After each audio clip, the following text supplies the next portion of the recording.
ವಕ್ರತುಂಡ ಮಹಾಕಾಯ ಸೂರ್ಯಕೋಟಿ ಸಮಪ್ರಭ ನಿರ್ವಿಘ್ನಂ ಕುರುಮೇ ದೇವ ಸರ್ವಕಾರ್ಯೇಷು ಸರ್ವದ. ಅನ್ನಪೂರ್ಣೆ ಸದಾಪೂರ್ಣೆ ಶಂಕರ ಪ್ರಾಣವಲ್ಲಭೆ ಜ್ಞಾನ ವೈರಾಗ್ಯ ಸಿದ್ಧಿರ್ಥಂ ಭಿಕ್ಷಾಂ ದೇಹಿ ಚ ಪಾರ್ವತಿ. ಗುರುಬ್ರಹ್ಮ ಗುರುರ್ವಿಷ್ಣು ಗುರುದೇವೋ ಮಹೇಶ್ವರ ಗುರು ಸಾಕ್ಷಾತ್ ಪರಬ್ರಹ್ಮ ತಸ್ಮೈ ಶ್ರೀ ಗುರುವೇ ನಮಃ. ಜಗದ್ಗುರು ಶಂಕರಾಚಾರ್ಯ ಗೋಕರ್ಣ ಮಂಡಲಾಧೀಶ ರಾಘವೇಶ್ವರ ಭಾರತಿ ಮಹಾಸ್ವಾಮಿಗಳ ಚರಣಕಮಲಗಳಲ್ಲೂ ನಮ್ಮ ಆರಾಧ್ಯ ದೇವತೆಯಾದ ಗಣಪತಿ ಸಹಿತಳಾದ ಆದಿಶಕ್ತ್ಯಾತ್ಮಕ ಅನ್ನಪೂರ್ಣೇಶ್ವರಿಯ ಚರಣಕಮಲಗಳಲ್ಲಿ ನಮಿಸುತ್ತಾ ಈ ಒಂದು ಕಾರ್ಯಕ್ರಮವನ್ನು ಪ್ರಾರಂಭಿಸ್ತಾ ಇದ್ದೇನೆ. ಆಯ ಅಂದರೆ ನೋಡಿ, ಒಬ್ಬೊಬ್ಬ ವ್ಯಕ್ತಿಗಾಗಲೇ ಒಂದು ಸ್ವಲ್ಪ ಹೇಳಿಬಿಟ್ಟೆ ಈಗ ಆಯದ ಬಗ್ಗೆ.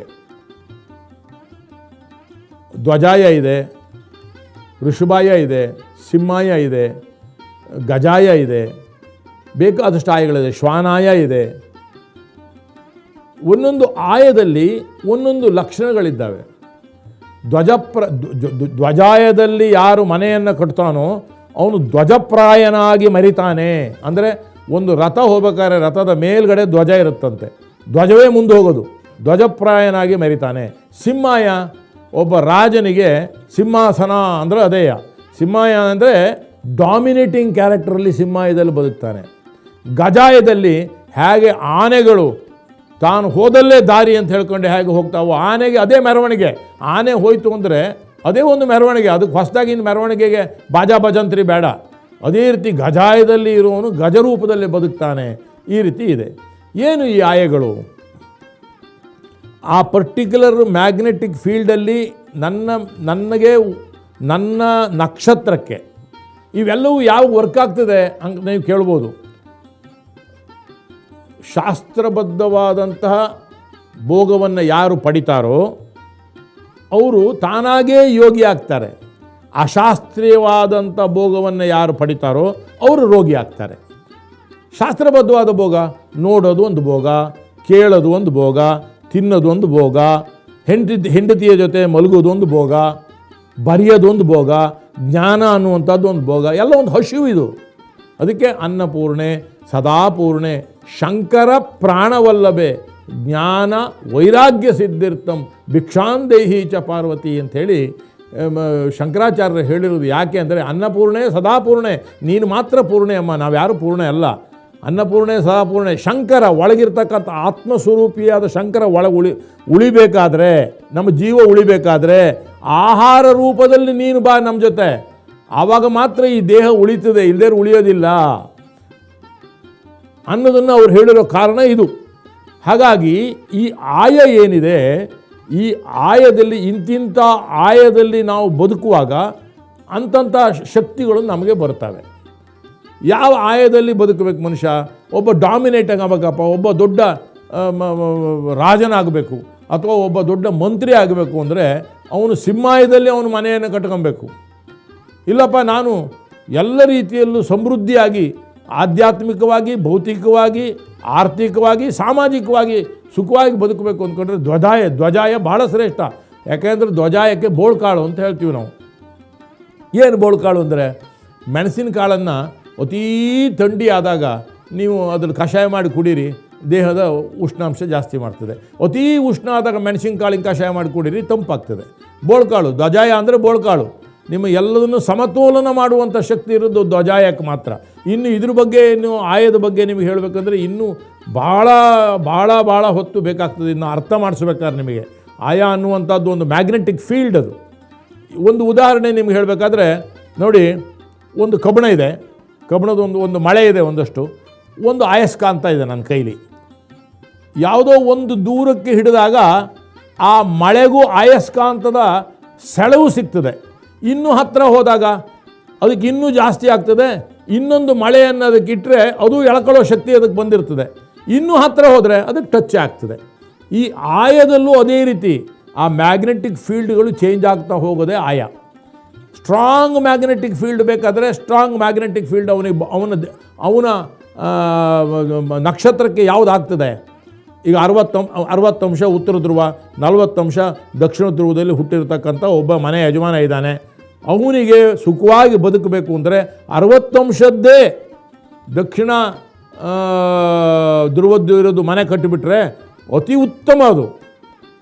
ಹಾಗಾದ್ರೆ ನೀವು ಕೇಳ್ಬೋದು, ಅಲ್ಲ ರೀ ನಿಮ್ಮ ಯಜಮಾನಂಗೇನೋ ನೀವು ಆಯ ಮಾಡಿ ಕಟ್ಟಿದಿರಿ, ಅವನ ಮಕ್ಕಳಿಗೆ ಅದು ಆಗೋದಿಲ್ಲಲ್ರಿ, ಹೆಂಗೆ ರೀ ಮಕ್ಕಳದ್ದು ಆಯಸ್ಕಾಂತ ವಲಯ ಚೇಂಜ್ ಆಗಿರ್ತದೆ, ಹೆಂಡತಿ ಚೇಂಜ್ ಆಗಿರ್ತದೆ, ಮೊಮ್ಮಗನ ಚೇಂಜ್ ಆಗ್ತದೆ, ಆಗಲ್ಲ. ಅದಕ್ಕೆ ನಾನು ಮೊದಲೇ ಹೇಳಿದ್ದು, ಶಾಸ್ತ್ರಬದ್ಧವಾದ ಬದುಕನ್ನು ಯಾರು ಮಾಡ್ತಾರೋ ಹುಲಿ ಹೊಟ್ಟೆಲಿ ಹುಲಿನೇ ಹುಟ್ಟುತ್ತದೆ, ಕುರಿ ಹೊಟ್ಟೆಲಿ ಕುರಿನೇ ಹುಟ್ಟುತ್ತದೆ, ಚೇಂಜ್ ಆಗಲ್ಲ. ಈಗ ಉದಾಹರಣೆಗೆ ನನಗೆ ಯಾವುದೆಲ್ಲ ತಾರಾನುಕೂಲ ಆಗ್ತದೆ, ನನಗೆ ಸಂಪತ್ತಾರೆ ಅಥವಾ ಮೈತ್ರ ತಾರೆ, ಪರಮ ಮೈತ್ರ ತಾರೆ, ಇಂಥದ್ದು ಯಾವುದು ನನಗೆ ಒಳ್ಳೆಯ ದಿನಗಳು ಅಂತ ಏನಿದೆ ಅದು ನನ್ನ ಮಗಂಗೂ ಆಗುತ್ತೆ, ನನ್ನ ಮೊಮ್ಮಗಂಗೂ ಆಗುತ್ತೆ. ಇದು ವಿಶೇಷ ತಿಳ್ಕೊಳ್ಳಿ. ಆಗಲೇಬೇಕು, ಅದು ಶಾಸ್ತ್ರಬದ್ಧವಾದ ಬದುಕು ಅಂತ ಅದು ಆಗಲೇಬೇಕು. ಅದಿಲ್ಲದೆ ಎಲ್ಲೋ ಒಂದು ಕಡೆ ತಪ್ಪಿದ್ದಾರೆ ಅಂತ. ಇದು ಏನಾಗಿದೆ, ಇವತ್ತಿನ ಪರಿಸ್ಥಿತಿ ಏನಾಗಿದೆ ಅಂದರೆ ಹಿಂದಿನ ದಿನ ರಿಸೆಪ್ಷನ್ನು, ಮರುದಿನ ಮದುವೆ, ಈ ಒಂದು ವಿಚಾರಧಾರೆಗೆ ನಾವು ಬಂದಿರೋದ್ರಿಂದ ಇದು ಅಡಿಕೆ ಗಿಡ ನೆಟ್ಟು ಕಾಫಿ ಕುಯ್ಯಕ್ಕೆ ಹೋಗ್ತಾ ಇದ್ದೀವಿ ನಾವು. ಏನೇ ಮಾಡಿರೋ ಅಡಿಕೆ ಗಿಡ ನೆಟ್ಟು ಕಾಫಿ ಕುಯ್ಯೋಕ್ಕಾಗಲ್ಲ. ಕಾಫಿ ಗಿಡ ಬೇಕು ಅಂದರೆ ಕಾಫಿ ಗಿಡವೇ ನೆಡಬೇಕು, ಅಡಿಕೆ ಗಿಡ ಬೇಕಂದರೆ ಅಡಿಕೆ ಗಿಡವೇ ನೆಡಬೇಕು. ಅದಕ್ಕೆ ರಾಜನ ಮನೆಯಲ್ಲಿ ಮೊದಲು ರಾಜನೇ ಹುಟ್ಟುತ್ತಿದ್ದ. ರಾಜ ಪುರೋಹಿತ ಹೊರಗಡೆ ಕೂತ್ಕೊಂಡು ಗಂಟೆ ಬಾರಿಸ್ತಾ ಇರ್ತಿದ್ದಂತೆ. ಅವ ಅಲ್ಲಿಯವರೆಗೆ ವೀರ್ಯ ಸ್ಖಲನ ಮಾಡೋಂಗಿರಲಿಲ್ಲ. ಆ ಮುಹೂರ್ತಕ್ಕೆ ಬಂದು ಕೂಡಲೇ ವೀರ್ಯ ಸ್ಖಲನ ಮಾಡಿದಾಗ ಇಂಥ ಪಿಂಡಗಳು, ಇಂಥ ಆತ್ಮಗಳೇ ಬಂದು ಅಲ್ಲಿ ಸೇರ್ತಿದ್ದು ಅಂತ ಅವನು ಪುನಃ ರಾಜನೇ ಆಗ್ತಿದ್ದ. ಅಷ್ಟು ಶಾಸ್ತ್ರ ಡೀಪ್ ಆಗಿದೆ, ಭಾಳ ಸೂಕ್ಷ್ಮವಾಗಿದೆ. ಇದು ಹೇಗೆ ಅಂತ ಹೇಳಿದರೆ ದೊಡ್ಡ ಸ್ಥೂಲವಾಗಿರ್ತಕ್ಕಂಥ ವಿಚಾರ ಆಧ್ಯಾತ್ಮ ಅನ್ನುವಂಥದ್ದು. ಆದರೆ ನೋಡಲಿಕ್ಕೆ ಅತಿ ಸೂಕ್ಷ್ಮವಾದ ಕಣ್ಣು ಬೇಕು. ದೊಡ್ಡ ಆನೆಯಪ್ಪ ಕಂಡುಬಿಡುತ್ತಲ್ಲ, ಆನೆ ಕಾಣ್ತದೆ, ಅದಕ್ಕಿಂತ ಎಷ್ಟೋ ಬೃಹದಾಕಾರವಾಗಿದೆ ಈ ಸೂಪರ್ ನ್ಯಾಚುರಲ್ ಪವರ್. ಅಂದರೆ ಸರ್ವಂ ಕಲ್ವಿದಂ ಬ್ರಹ್ಮ, ಶಂಕರಾಚಾರ್ಯ ಹೇಳ್ದಂಗೆ ಎಲ್ಲ ಕಡೆಯೂ ಬ್ರಹ್ಮ ಚೈತನ್ಯ ಇದೆ. ಆದರೆ ನೋಡಲಿಕ್ಕೆ ಅತಿ ಸೂಕ್ಷ್ಮ ಕಣ್ಣು ಬೇಕು, ಇಲ್ಲದೆ ಕಾಣೋದಿಲ್ಲ. ಅದೇ ರೀತಿ ವಾಸ್ತು ಸಹ ಅಷ್ಟೇ. ವಾಸ್ತುವನ್ನು ನಾವು ನೋಡುವಾಗ ಏನ್ರಿ ಇದೇನು ವಾಸ್ತು, ಸುಮ್ಮನೆ ರಾಮಜೋಸ್ರು ಸುಮ್ಮನೆ ಕೊರಿತಾರೆ ನಮಗೆ, ಇಷ್ಟೆಲ್ಲ ಏನಿಲ್ಲ ರೀ ವಾಸ್ತುನಲ್ಲಿ. ಒಂದು ಮನೆ ಕಟ್ಟೋದು, ಒಂದು ಬಿಲ್ಡಿಂಗ್ ಮಾಡೋದು, ಅದರಲ್ಲಿ ಇನ್ನೇನಿದೆ ಮಹಾ ಅಂತ ಕಾಣ್ಬೋದು. ಆ ವಾಸ್ತುವಿನಲ್ಲಿ ಕಣ್ಣಿಗೆ ಕಾಣದೇ ಇರುವಂಥ ವಿಚಾರಧಾರೆಗಳೇ ಜಾಸ್ತಿ. ಈಗ ನಮ್ಮ ಮನೆಗೆ ಬಂದರೆ ನೀವು, ನಮಗೆಲ್ಲ ಗುರುಗಳು ಹೋದಾಗ ಫಲ ಕೊಡ್ತಾರೆ, ಕಾಯಿ ಕೊಡ್ತಾರೆ ಆಶೀರ್ವಾದ ಮಾಡಿ. ಆ ಫಲವನ್ನು ತಗೊಂಡೋಗಿ ನಾವು ದೇವ್ರ ಮನೇಲಿ ಇಟ್ಟೋದಕ್ಕೆ ದಿನ ನೀರು ಇರ್ತೀವಿ, ಪೂಜೆ ಮಾಡಿದ ತೀರ್ಥವನ್ನು ಹಾಕ್ತಾ ಬರ್ತೀವಿ. ಅದು ತೆಂಗಿನ ಗಿಡ ಆಗ್ತದೆ, ಅದನ್ನ ತಗೊಂಡೋಗಿ ನೆಡ್ತೀವಿ ನಾವು. ಅಂದರೆ ಅಷ್ಟು ಎನರ್ಜಿ ನಮ್ಮ ಮನೆಯಲ್ಲಿ ಉಳಿತಾ ಉಂಟು. ನೀವು ಬಂದರೆ ಕಾಣ್ತದೆ ಇದು ಕಣ್ಣಿಗೆ. ಹೊರಗಡೆ 38 ಡಿಗ್ರಿ ಟೆಂಪ್ರೇಚರ್ ಇರ್ತದೆ ನಮ್ಮ ಮನೆಯ ಹೊರಗಡೆ. ಮನೆ ಒಳಗೆ ಬಂದರೆ ಇವತ್ತಿಗೂ 28 ಡಿಗ್ರಿಯೇ ಟೆಂಪ್ರೇಚರು. ಚಳಿಗಾಲದಲ್ಲಿ 7 ಡಿಗ್ರಿಗೆ ಇಳಿತದೆ. ಹೊರಗಡೆ ಬಂದು ಜಾಲಿಗೆ ಬಂದರೆ 7 ಡಿಗ್ರಿ ಟೆಂಪ್ರೇಚರ್ ಇರ್ತದೆ. ಮನೆ ಒಳಗೆ ಹೋಗಿಬಿಟ್ರೆ 28 ಡಿಗ್ರಿಯೇ. ನೀವು ಯಾವ ಸ್ವೆಟ್ರೂ ಇಲ್ಲದೆ ಬದುಕೋಕ್ಕಾಗ್ತದೆ. ಬಟ್ಟೆ ಬಿಚ್ಕೊಂಡು ಸೆಕೆ ಆಯಿತು ಅಂತಲೂ ಇಲ್ಲ, ಅತಿ ಚಳಿ ಆಯಿತು ಅಂತ ಸ್ವೆಟ್ರ್ ಹಾಕ್ಲಿಕ್ಕೂ ಇಲ್ಲ. ಈ ರೀತಿಯ ವಾತಾವರಣ ಮನೆಯಲ್ಲಿ ನಿರ್ಮಾಣ ಆಗ್ತದೆ, ಮನೆಯ ವಾಸ್ತುವಿನಲ್ಲಿ. ಅದ್ರ ಜೊತೆಗೆ 18 ವರ್ಷದ ಹುಡುಗನಿಗೆ ಬೇಕಾದ ಬುದ್ಧಿ 18 ವರ್ಷದವನಿಗೆ, 60 ವರ್ಷದವನಿಗೆ ಬೇಕಾದ ಬುದ್ಧಿ 60 ವರ್ಷದವನಿಗೆ ಇದು ಬರ್ತದೆ.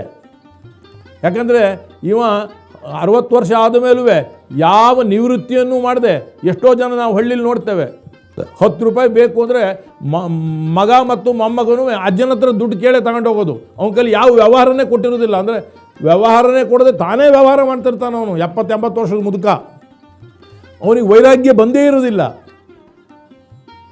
ನಮಗೆ ಪ್ರವೃತ್ತಿ ಎಷ್ಟು ಇಂಪಾರ್ಟೆಂಟೋ ನಿವೃತ್ತಿಯೂ ಅಷ್ಟೇ ಇಂಪಾರ್ಟೆಂಟು. ಹಸಿವು ಎಷ್ಟು ಇಂಪಾರ್ಟೆಂಟೋ ಸಂಡಾಸಿಗೆ ಹೋಗೋದು ಅಷ್ಟೇ ಇಂಪಾರ್ಟೆಂಟ್ ಅಲ್ವೇ? ಊಟ ಮಾಡೋಕ್ಕೆ ಹಸಿವು ಒಂದು ಆಗಿದೆಯಪ್ಪ, ಸಂಡಾಸ್ ಬರೋದಿಲ್ಲ ಅಂದರೂ ಡಾಕ್ಟ್ರ್ ಹತ್ರ ಹೋಗ್ತೀವಿ ನಾವು. ನಿನ್ನೆ 3 ದಿನ ಆಯ್ತು ರೀ ಸಂಡಾಸ್ ಆಗಿಲ್ಲ ನನಗೆ, ಟಾಯ್ಲೆಟಿಗೆ ಹೋಗ್ತಾ ಇಲ್ಲ ಅಂತ. ಹಸುನೇ ಆಗದಿದ್ರೆ ಆವಾಗಲೂ ಡಾಕ್ಟ್ರ್ ಹತ್ರ ಹೋಗ್ತೀವಿ, ಹಸು ಆಗ್ತಿಲ್ಲ ಡಾಕ್ಟ್ರ್ ನನಗೆ ಅಂತ. ಅಂದರೆ ಎಲ್ಲವೂ ನಮ್ಮ attachment and detachment, very important 2 subject. Everything should be attached with detachment. ಅದಕ್ಕೆ ಓಶೋ ಒಂದು ಕಡೆ ಹೇಳ್ತಾನೆ, life is not a game, life is a sports, play it and enjoy it. If you think it is a game you cannot enjoy it ಅಂತ. ಜೀವನ ಎಂಬುವಂಥದ್ದು ಒಂದು ಆಟ, ಅದನ್ನ ಆಟ ಆಡು. ಯಾವ್ಯಾವ ಹೊತ್ತಿಗೆ ಏನೇನು ಬೇಕೋ ಅದನ್ನ ಆಟ ಆಡು. ಅದನ್ನು ಗೇಮ್ ಅಂತ, ಪಂದ್ಯ ಅಂತ ತಿಳ್ಕೊಂಡಿಯ ಜೀವನವನ್ನು, ನೀನು ಯಾವತ್ತಿಗೂ ಅದನ್ನು ಸಂತೋಷ ಪಡಲಿಕ್ಕಾಗಲ್ಲ. ಈ ಭಾವನೆ ನಮ್ಮಲ್ಲಿ ಬರಬೇಕಾದ್ರೆ ಅಂಥ ಜಾಗದಲ್ಲಿ ಬದುಕಬೇಕು ನಾವು. ಈಗ ಒಬ್ಬರು ಒಳ್ಳೆಯ ಪುರೋಹಿತರು ಅಥವಾ ಒಳ್ಳೆ ಜ್ಞಾನಿಗಳು ನಮಗೆ ಬೇಕು ಅಂತ ಎಲ್ಲಿಗೆ ಹೋಗಬೇಕು? ಆ ಜ್ಞಾನಿಗಳಿರೋ ಜಾಗಕ್ಕೆ ಹೋಗಬೇಕು. ಎಲ್ಲೋ ಹೆಂಡದ ಅಂಗಡಿಗೋ ಮತ್ತೊಂದೋ ಇಸ್ಪೀಟಾಡಲ್ಲೋ ಹೋದರೆ ಆ ಜ್ಞಾನಿಗಳು ನಮಗೆ ಸಿಕ್ಕೋದಿಲ್ಲ. ಅಂದರೆ ಒಳ್ಳೆ ಚಿಂತನೆ ಬರುವಂಥ ಜಾಗ ನಿರ್ಮಾಣ ಆಗಬೇಕು ಫಸ್ಟು. ಒಳ್ಳೆ ಹಾಲಿದೆಯಪ್ಪ ನಿಮ್ಮ ಕೈಲಿ, ಅಮೃತ ಸಮಾನವಾದಂಥ ಒಳ್ಳೆಯ ಹಾಲು ನಿಮ್ಮ ಕೈಗೆ ಸಿಕ್ಕಿದೆ. ಆ ಹಾಲನ್ನು ತಗೊಂಡೋಗ್ಕೊಂಡು ನೀವು ಕೊಳಕು ಪಾತ್ರೆಗೆ ಹಾಕಿರೆ ಆ ಪಾತ್ರೆ ಆ ಹಾಲನ್ನು ಹಾಳು ಮಾಡುತ್ತದು. ಅಂದರೆ ಪಾತ್ರೆಯೂ ಮುಖ್ಯ, ಹಾಲು ಮುಖ್ಯ. ಅದಕ್ಕೆ ನೋಡಿ ಮುಹೂರ್ತ ಅಂತ ಶುರುವಾಗಿದ್ದು ಹಾಗಾಗಿ. ಒಳ್ಳೆಯ ನಿಮ್ಮ ಕೈಲಿ ಚಿನ್ನದ ಬೀಜ ಇದೆ, ಆ ಚಿನ್ನದ ಬೀಜವನ್ನು ತಗೊಂಡೋಗ್ಕೊಂಡು ನೀವು ಬಂಡೆ ಮೇಲೆ ಹಾಕಿಬಿಟ್ರೆ ಅದು ಗಿಡ ಆಗೋದಿಲ್ಲ. ಬೀಜ ಚಿನ್ನದ್ದೌದು, ಬಂಡೆ ಮೇಲೆ ಇಟ್ಬಿಟ್ರೆ ಅದು ಗಿಡ ಆಗೋದಿಲ್ಲ. ಆಯಿತು, ಮಣ್ಣಿನ ಮೇಲೆ ಹಾಕಿದಿರಿ, ಬೇಸಿಗೆಗಾಲದಲ್ಲಿ ಒಳ್ಳೆ ಕಡು ಬೇಸಿಗೆಯಲ್ಲಿ ಹಾಕಿದರೂ ಅದು ಗಿಡ ಆಗೋದಿಲ್ಲ. ಒಳ್ಳೆ ಸಮತಟ್ಟಾದಂಥ ಮಳೆಗಾಲದಲ್ಲಿ ಒಳ್ಳೆಯ ಭೂಮಿಯಲ್ಲಿ ಆ ಬೀಜವನ್ನು ಒಳ್ಳೆ ರೀತಿಯಲ್ಲಿ ನೀವು ಅದನ್ನ ಸೋ ಮಾಡಿದರೆ ಅದು ಹೆಮ್ಮರವಾಗಿ ಬೆಳೆದು ನಿಮಗೆ ಫಸಲನ್ನು ಕೊಡ್ತದೆ. ಇದೇ ಮುಹೂರ್ತ.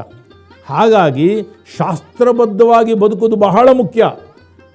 ಹಾಗಾದರೆ ನಾವು ಎಲ್ಲರಿಗೂ ವಾಸ್ತು ಎಲ್ಲರಿಗೂ ಆಗ್ತಾ ಇಲ್ಲಲ್ರಿ, ಯಾಕೆ? ಹೌದು, ನನ್ನ ಜೀವನದಲ್ಲಿ ನಾನು ಸುಮಾರು ವರ್ಷದಲ್ಲಿ ಸುಮಾರು ಏನಿಲ್ಲ ಅಂದರೂ ಒಂದು 10-50 ಮನೆಗಳಿಗೆ ಫ್ರೀ ಸರ್ವಿಸ್ ಕೊಡ್ತೇನೆ ನಾನು. ಅವ್ರು ಮನೆ ಕಟ್ತಾರೆ ಅಂತಾರೆ, ನಮ್ಮ ಮನೆಗೆ ಬರಬೇಕು, ಅವ್ರಿಗೆ ವಾಸ್ತುವನ್ನು ಹೇಳಿಬಿಟ್ಟು ವಾಸ್ತು ಆಯಾ ಅವ್ರಿಗೆ ಬೇಕಾದ ಡಿಸೈನು ಎಲ್ಲ ಮಾಡಿ ಫ್ರೀ ಕೊಡ್ತೇನೆ ನಾನು. ಇಟ್ಸ್ ಎ ಫ್ರೀ ಸರ್ವಿಸ್ ನಂದು. ಆದರೆ ಎಷ್ಟೋ ಜನದ ಅನುಭವ ನಾನು ಇದು ಹೇಳ್ತೇನೆ, ಹೇಳಿರ್ತೇನೆ ಎಲ್ಲೋ ನೆಂಟರು ಮನೆಗೆ ಹೋದಾಗ, ನಿಮ್ಮ ಮನೇಲಿ ಇಂಥದ್ದೊಂದು ವಾಸ್ತು ದೋಷ ಉಂಟು, ನಿಮ್ಗೆ ಇಂಥ ತೊಂದರೆ ಆಗತ್ತೆ ನೋಡ್ರಿ ಅಂತ. ಇಲ್ಲ ಬಿಡ್ರಿ, ನಮ್ಮ ಅಜ್ಜ ಅಪ್ಪ ಎಲ್ಲ ಇದರಲ್ಲೇ ಬದುಕಿರೋರು, ನೀವು ಅದನ್ನೆಲ್ಲ ನಾವು ಮಾಡೋದಿಲ್ಲ ಅಂತ ಹೇಳಿರ್ತಾರೆ. ಆಯ್ತಪ್ಪ ಅಂತ ಹೇಳಿಬಿಡ್ತೇನೆ. ಯಾಕೆಂದರೆ ಸತ್ಯಂ ವದ ಅಪ್ರಿಯ ಸತ್ಯ ನಾವದ ಅಂತ. ಅವ್ರ ಮನೆಯಲ್ಲಿ ನಾನು ಬಾಯಾರಿಕೆ ಕುಡ್ದಿದ್ದೀನಿ ಅಂತಾದಮೇಲೆ ಅದು ನನ್ನ ಕರ್ತವ್ಯ. ಅವರ ಅಭ್ಯುದಯವನ್ನು ಬಯಸುವಂಥದ್ದು, ಅದನ್ನು ನಾನು ಆ ದೃಷ್ಟಿಯಲ್ಲಿ ಅವ್ರಿಗೆ ಹೇಳಿರ್ತೇನೆ. ಅವ್ರು ಒಪ್ಪದೇ ಇದ್ದರೆ ಅದು ನನಗೇನು ಸಂಬಂಧ ಇಲ್ಲ, ಸುಮ್ಮನಾಗ್ಬಿಡ್ತೇನೆ. ಆದರೆ ನೋಡಿ, ಒಂದು 2 ವರ್ಷ 3 ವರ್ಷ ಅಥವಾ 6 ತಿಂಗಳಾದ ಕೂಡ ಅವರಾಗೆ ಬರ್ತಾರೆ. ಇದು ಹೌದು, ನೀವೆಂತೋ ಹೇಳಿದ್ದು ಅವತ್ತು ನಾವು ಕೇಳಲಿಲ್ಲ, ಸುಮಾರು ಸಮಸ್ಯೆ ಆಗ್ತಾ ಉಂಟು, ಒಂಚೂರು ಬಂದು ಸರಿ ಮಾಡಿಕೊಡಿ. ಇದು ಯಾಕೆ ಉದಾಹರಣೆ ನಾನು ಹೇಳ್ತಾ ಇದ್ದೀನಿ ಅಂತ ಹೇಳಿದರೆ, ವಾಸ್ತುವು ಸಮೇತ ಒಂದು ಕಾರಣ ಮನುಷ್ಯ ಒಳ್ಳೆಯದಾಗಕ್ಕೆ ಕೆಟ್ಟದ್ದಾಗಲಿಕ್ಕೆ. ಅವನವನ ಯೋಗವೇ ಅವನನ್ನು ಆಳದು. ರಾಮನಾರಾಯಣ ಜೋಯಿಸರು ಚಿಕ್ಕಮಗಳೂರು ಜಿಲ್ಲೆಯ ಹೊರನಾಡಿನ ಪ್ರಸಿದ್ಧ ಅನ್ನಪೂರ್ಣೇಶ್ವರಿ ದೇವಸ್ಥಾನದ ಟ್ರಸ್ಟಿಗಳು.